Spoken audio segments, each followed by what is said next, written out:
Il n'a pas lancé les dés, il n'a pas attendu 3 tours comme au Monopoly, et pourtant, Nicolas Sarkozy pourrait sortir de prison dès lundi matin. Un ex-président enfermé depuis 3 semaines, une cour d'appel sous tension et une France divisée. Voici ce que cache vraiment la demande de liberté de Nicolas Sarkozy, 21 octobre 2025, prison de la Santé, Paris. Nicolas Sarkozy, ancien chef de l'État, est écroué après sa condamnation, 5 ans de prison pour association de malfaiteurs. Une première historique sous la République, ses avocats dénoncent une décision motivée par la haine. La justice, elle, parle de gravité exceptionnelle des faits. Depuis sa cellule, Sarkozy encaisse difficilement, les lettres affluent, les soutiens politiques aussi. Mais son unique objectif reste clair, retrouver sa liberté. Et lundi 10 novembre, à 9h30, la Cour d'appel de Paris tranchera en visioconférence. Depuis la prison, si la porte s'ouvre, ce ne sera pas seulement celle d'une cellule, mais celle d'un séisme politique.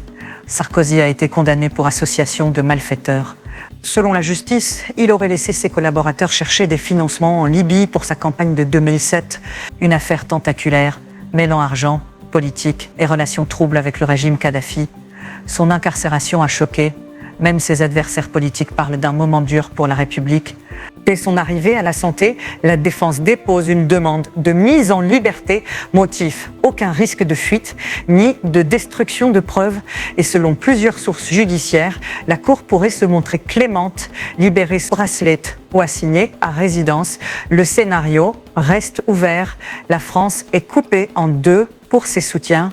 C'est une vengeance judiciaire pour ses opposants. C'est la preuve que la loi s'applique à tous. Sur les réseaux, les hashtags explosent. Justice. Pour Sarko, personne au-dessus des lois. De monde, de colère, même à l'étranger, des dirigeants appellent à la clémence.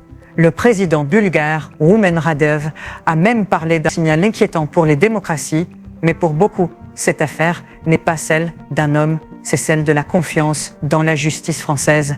Quelle que soit la décision, une moitié du pays criera à l'injustice, l'autre au favoritisme.